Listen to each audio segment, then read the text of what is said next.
Qué calor, ¿no? Mal, mal. Ahora termino esto y me voy a meter en el mar. Directo. Sí. Nobleza obliga, nuestro espacio se llama Multitudes. Vos sos por lo que tengo entendido, un gran entendido de Borges. Y ese nombre se inauguró por una nota que tiene con Antonio Carrizo, en el que habla de que somos multitudes, de que somos los futuros venideros, que somos el pasado, que somos un compendio de personas. Mi primera pregunta hacia vos, como Daniel, es ¿quiénes te componen a vos? ¿Quiénes sentís que te hacen? Aparte de Borges, que también me imagino que es gran parte de tu vida. Bien, bueno, muchísimas gracias a todo Multitudes por esta invitación, por esta conversación, porque una de las cosas que me gusta también de este tipo de plataformas es que permiten la conversación, algo que quizás no es tan usual en esta época un poco más veloz.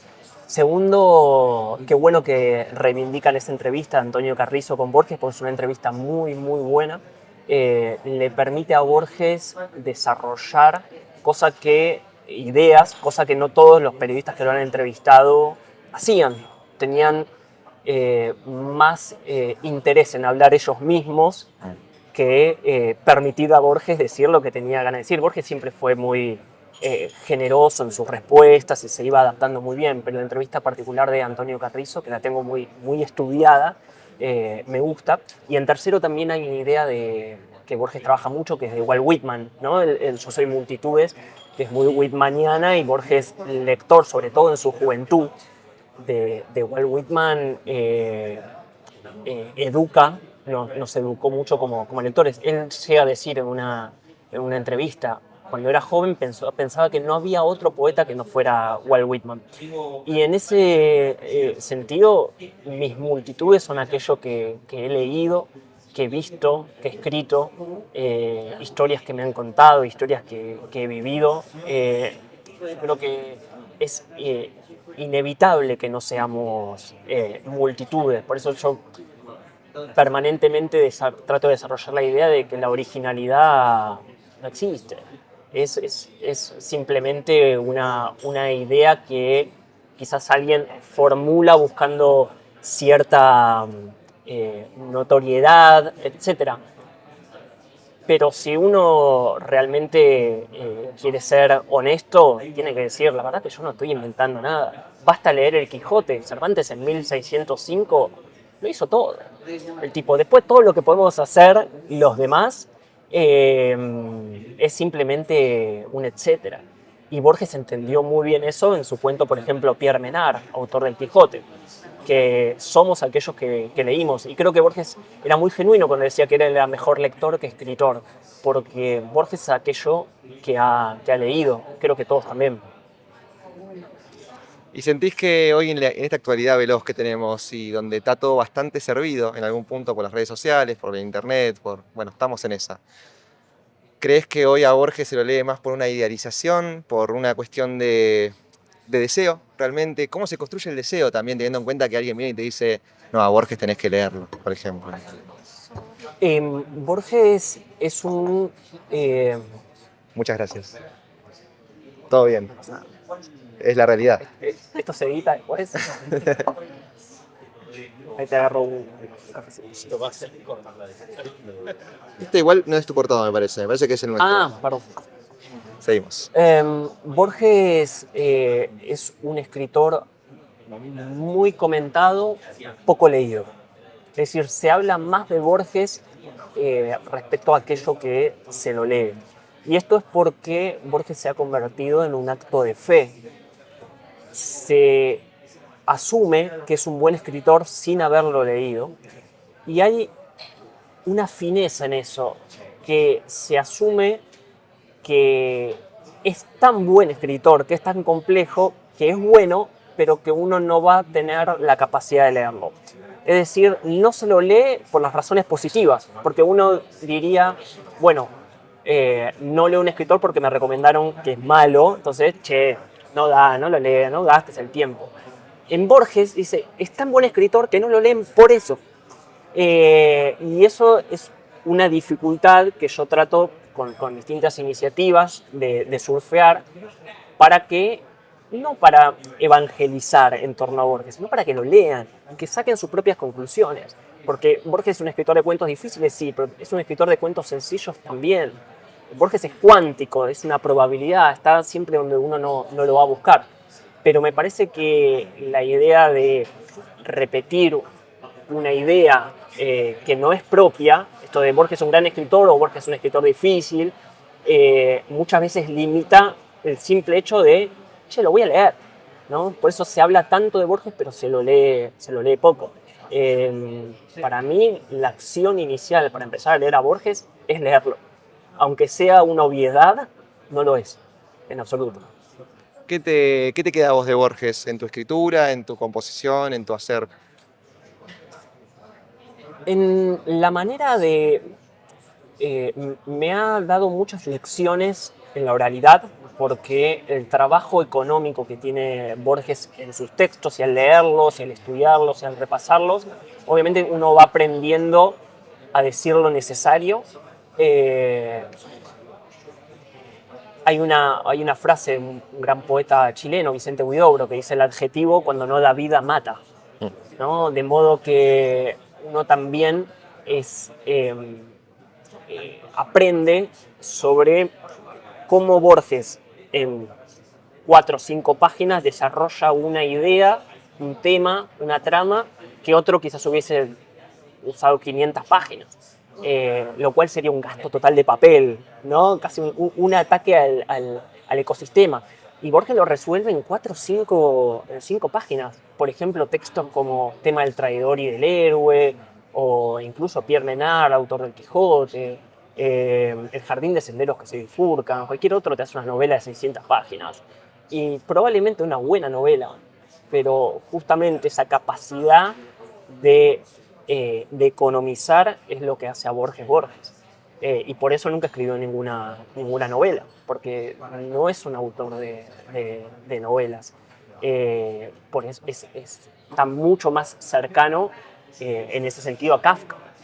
Piglia decía: el siglo XX tiene 2 escritores, Kafka y Borges, ¿no? Está lo kafkiano y lo borgiano, y uno entiende qué significa eso cuando uno le dice. ¿Y crees que hace una buena descripción de la actualidad, por ejemplo, la escritura de Borges? Yo creo que en el sentido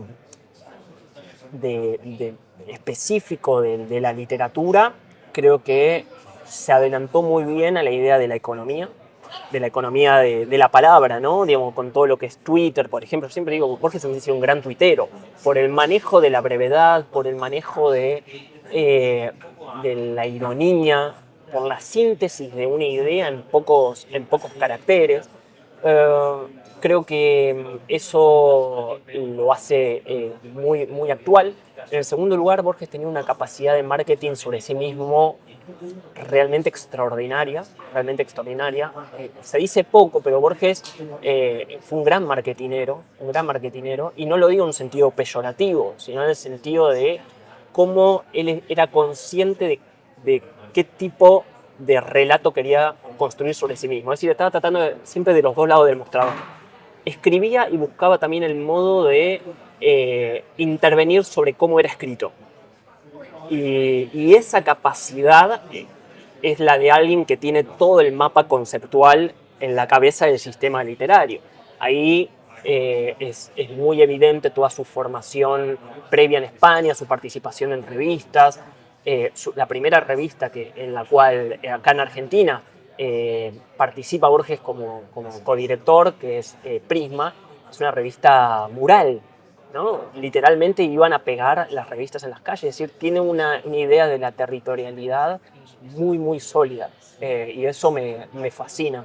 Me fascina. Borges en ese sentido era un animal político. Bueno, te lo linkeo con algo que has dicho vos, que para vos es una bestia pop, o es algo que bien podría ser un artista pop, y todas estas características que me nombrás bien podría marcar tendencia, la marcó inclusive, porque es como decís vos, se habla mucho más de lo que es y no de lo que escribe. Me parece muy interesante esa parte. Sí. Esa construcción del relato que hace Borges tiene mucho que ver, como decíamos, con su propia intervención. Dicho de otra manera, él no era en absoluto inocente a cómo quería ser leído en la posteridad. él tenía plena conciencia de los modos y los mecanismos de intervención y esa multiplicidad que él produce en el laissez-faire, ¿no? Como dejar hacer en un montón de cosas y también intervenir en todos los territorios. Por ejemplo, iban chicos de escuela secundaria a tocarle el timbre para una nota, dale. ¿Lo llamaban de la Academia de Letras? Sí. ¿Lo llamaban de la televisión francesa? Sí. ¿Lo llamaban de la televisión española? Sí. Era todo sí, ¿no? Era un escritor que ocupaba el espacio público, entonces de repente salía en la revista del Corazón, salía en un dossier sobre Kafka o sobre Cervantes, aparece en una película Mick Jagger leyendo a Borges. Es un nivel de expansión, un nivel expansivo que él, insisto, no fue inocente a esa expansión que ha producido, ¿no? Como una especie de onda gravitacional que sigue moviéndose. Y por eso creo que es tan actual, porque hizo todo lo posible para no pertenecer a ningún tiempo. Y eso fue una estrategia, definitivamente. Bueno, y esto expansivo que me decís, y también no pensándolo como alguien inocente, como que se les puede escapar algo, ha dejado en evidencia un poco su pensamiento político, sin tampoco agarrar ninguna bandera, ¿no? Pero ha expuesto sus pensamientos. ¿Sentís que eso restringe también su lectura? No debería. No debería. Borges tuvo muchos momentos políticos. Muchas veces la perspectiva política en Borges se desarrolla con mucha simpleza. Es decir, se toma su parte gorila y ya, que la tuvo, por supuesto. Pero en su juventud escribió poemas para la Revolución Rusa, de hecho estaba muy entusiasmado con los bolcheviques, estuvo con los radicales en los años 20, después fue, por supuesto, antiperonista, después estuvo a favor del golpe del 55, del golpe del 76, después estuvo en el juicio a los militares, es decir, es también expansivo en su dimensión política. Por eso yo siempre digo dos cosas. Primero, que no hay que ocultar nada y no hay que proteger a nadie, ¿no? Porque a veces alguien puede decir, no hablemos de política, hablemos de literatura. No. Hay que hablar de todo. Todo se tiene que poner en discusión y además haría honor a Borges, que era una figura que le interesaba intervenir políticamente. No es que él decía, no quiero hablar de política. Él intervenía políticamente. Ahora, lo que no está bueno es cuando se simplifica su radar político, cuando fue mucho más amplio. Y en tercer lugar, independientemente de cuál fue su postura política, sería muy obtuso no leerlo porque uno no compartió su línea política, ¿no? Y no lo digo en el sentido de separar la obra del artista porque eso es algo imposible, pero uno puede leer cualquier texto y ser a la vez crítico políticamente de eso. Los maniqueísmos en la literatura, en la política y demás no permiten pensar bien. Y eso me parece que es algo a tener en cuenta y sobre todo una invitación a leer, no a repetir lo que otros dicen. Bueno, y por último, para cerrar, te consulto dónde podemos encontrar a Daniel Meca, si querés contarnos un poco del Borges Palusa. Bueno, en general me muevo mucho en redes, muy millennial, @Daniel Meca, en mi cuenta de Instagram. Después, bueno, tengo distintos proyectos en torno a las cosas que hago. Está el Borges Palusa, que entran en borgespalusa.com, que ya es un festival que tiene 6 años, distintas ediciones. Han pasado más de 30 invitados. La última edición la cerró Andrea Prodan, el hermano de Luca. De modo que cuando decimos rockear a Borges, no es simplemente una metáfora, es literal, es realmente literal. Y es la idea que a mí me entusiasma, de llevar a Borges a las nuevas generaciones. Es decir, mirá que este viejo que iba con el bastón ahí la tenía muy clara. Yo escribí un libro, Borges la Gran Bestia Pop, que toda la narrativa de Marvel, Borges la resume en el jardín de senderos que se bifurca. Y vos pones Marvel hoy, y tantos con los universos paralelos y demás, y le digo, cuando hablo con adolescentes en una escuela y demás, chicos, esto yo lo hacía Borges hace más de 80 años. Y ahí es como que se prende, se enciende algo, y ya ese viejo con el bastón se convierte en un personaje mucho más interesante, ¿no? Decir, bueno, pará, acá hay algo. Cuando Borges aparece en una película de Mick Jagger, ok, hay algo, ¿no? Entonces es también encontrar los puntos de contacto y poder dialogar sobre esos puntos de contacto. Me pasó una vez en San Martín de los Andes, en una escuela, que alguien no sabía, que nunca había escuchado la palabra, un adolescente, nunca había escuchado la palabra Borges. Entonces, si uno va con un registro cerrado, pedagógico, en el sentido, en el mal sentido del término, en el sentido paternalista, es decir, yo te explico. Yo le dije, ¿conoces a Messi? Sí. Bueno, Borges es el Messi de la literatura, ¿no? Entonces, aunque sea esa idea, o aunque sea una idea, ya creaste algo. Después cada lector hace su propio camino, ¿no? Pero eso para mí es fundamental. Invitar a que lean. Nadie puede enseñar nada. Pero sí uno puede transmitir una pasión, un entusiasmo que quizás generás algo en el otro y eso, bueno, se puede bifurcar en escenarios extraordinarios. Muchas gracias, Daniel. No, gracias a ustedes.